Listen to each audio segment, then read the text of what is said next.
Okay, if we could have your attention, please. We are now joined by our fourth place finisher and highest finishing rookie, Chase Elliott, driver of the number 24 Kelley Blue Book Chevrolet. This is a career high fourth place finish for Chase. His previous career high was fifth at Texas last week. Chase, great job out there. Can you just tell us a little bit about your race today? Yeah, it was really just had a really fast car, I think, is the biggest thing. And guys brought a good car this weekend. We started a little slow.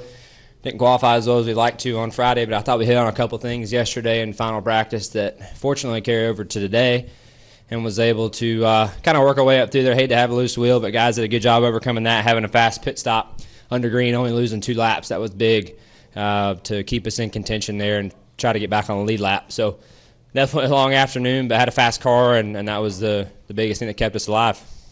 Great. We'll open it up for questions for Chase. We'll start here in the middle with Hunter and then come over to Taylor and then Tucker. Hey, Chase, Hunter Thomas, thefourthturn.com. The guys that beat you here today were just, they're perfect here at Bristol. Has your late model experience helped you kind of keep it in the groove today and keep up with those guys up front? Yeah, I don't know. It's hard to say. I mean, I hope so. I hope that's the case. But this is Bristol's a little different than any other short track I raced on in late models. I guess kind of similar to Winchester, but I hope so. Hard to say. Different cars, but like I said, I hope so. Okay, over here to Taylor. Taylor Starr, NASCAR.com. Chase, your dad actually got his first short track win here at Bristol. How does it feel to get your best finish here as of now? Yeah, well, I like to say I think it just comes back to having a good car, and I thought our guys did a really good job throughout the weekend. We didn't start off like we wanted to, but we were able to kind of work through some things, lean on our teammates a lot. Friday night, kind of look at some notes and what our teammates were doing that we felt like they were doing really well. And I feel like that saved us a lot this weekend just to try to get in the ballpark and then start fine-tuning on what we needed personally. So, just proud of the effort and definitely a cool place. Looking forward to getting back here in the fall and trying to do a little better. Okay, Tucker. Tucker White, SpeedwayMedia.com. Chase, early on lap 1, Junior pit made an unscheduled stop because I believe it was a lack of power. So was there any worries throughout the race that the same thing might happen to you and Bike Stitch and maybe the rest of the team? I really didn't know what happened to you. I was going to ask him in just a second. So I never asked. They never told me. So ignorance was bliss. Okay, we are also joined by our second place finisher, Dale Earnhardt Jr., driver of the number 88 Nationwide Chevrolet for Hendrick Motorsports. This is his second runner-up finish. So Dale, could you just talk a little bit about that great comeback? Yeah, we got the Roush system on our cars for the stuck throttle issue, and just warming the brakes up, I engaged that system to kill the throttle.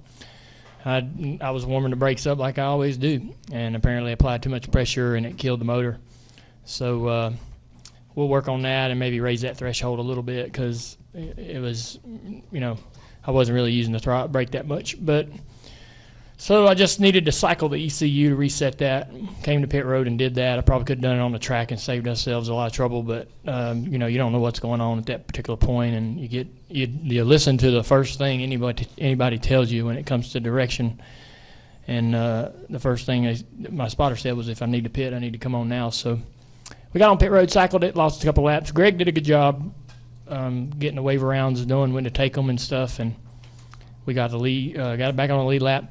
We had about a 10th place car. We weren't really that good all day. We tried, a setup that we've never really ran here before, just trying to learn a little something going forward, and we'll go home and science it out a little bit. We got real lucky the last 3 restarts to be on the outside line. We restarted 10th, 6th, and 4th, and that, when you restart 4th, you're typically going to, come out in 2nd place after that. So I was hoping we didn't have any more cautions after that. So it was good. We'll take it. Okay, if you have a question for Dale or Chase, please raise your hand, state your name and affiliation. We'll get a microphone to you. Okay, we'll go back up here to Bob Pockrass. Bob Pockrass, ESPN. So it's a system where if you brake really hard, it kills the engine, or is it a switch on your foot? If your throttle's stuck and you mash the brake to a certain way, you're going to mash shit out of the brake when the throttle sticks. It'll shut the motor off. That's a system. That's one of the 2 systems that you have to choose from in the sport. The other's a button on the steering wheel.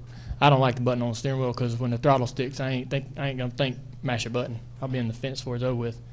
So the brake thing works too good.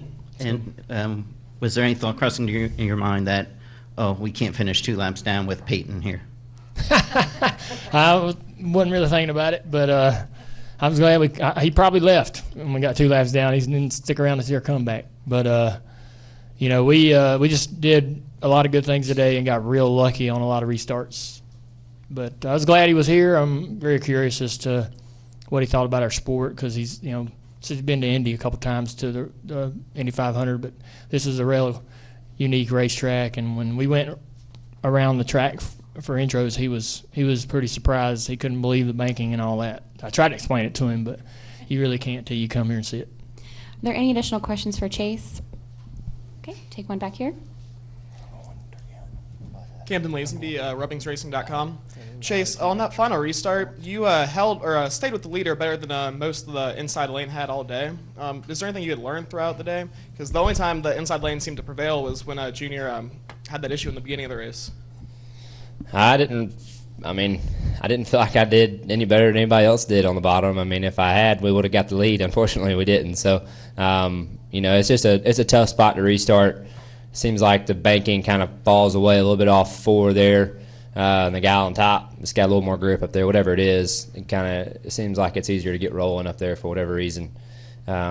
Just hard to get going. Unfortunately, I didn't do a good enough job down there. All right, thank you. Yep. Additional questions for Chase? All right, Chase, we'll let you go. Congratulations. We'll go up to the press box now for a question from Chris Knight. Chris Knight, catchfence.com. Dale, second place finish last weekend at Texas, second here today. How do you feel about going to Richmond next weekend? Well, I hope the second comes a little easier than this one did. I'd love to get a win. We weren't really as close today as we were last week. We had a really good car last week, and a top 3 car. This car wasn't that good, but we kind of understand why. We're going outside the box, and as far as what we typically run here for setup, so it's and that's good. The setup didn't work, but you still had a good day, and you can go home and learn and try to science it out and make that setup work. And I like finishing good, and that's going to help us get into the chase, pretty comfortably if we don't have any major issues. But we certainly want to win. Going to victory lane is important to our sponsors, and it's obviously fun, but it's good for our team to set ourselves up and not have to worry about the chase anymore. Even though you're a top 5 team or a top 10 team that should make the chase without any issue, you can't help but count them points to 16th or 17th each week. Are there any final questions for Dale? Okay, we'll go to Stan over here and then wrap it up. Dale, Stan Creekmore with RPMtonight.com. How did you keep yourself from just panicking when you had the problem and you tried several times to get a lap back, and it took several times? I think I turned 40. Quit panicking. It is what it is these days. As I got older, I try harder to enjoy what I'm doing and not get really upset and too out of shape when things aren't going our way. Plus, I know Greg and them guys are on the pit box trying everything they can. And for me they're the only ones I'm going to be able to yell at. So for me it doesn't do any good to be hollering at them or upset or just lose your mind. And the over-the-wall guys especially, we don't really spend a ton of time with the over-the-wall guys, and they're real sensitive. So they're big old guys and athletes, but they got big hearts too. So you can't be screaming and coming unglued, and because they don't want to work for people like that. But just trying to have more fun and enjoy it. We had a little trouble early, and it just made the day more. It made the day more difficult, and made the challenge more fun. Made it a bigger challenge than it was. And to run second, it's a great feeling to come back from what we did. So it's something to smile about. Dale, thank you for your time. Thank Good you. luck in Richmond.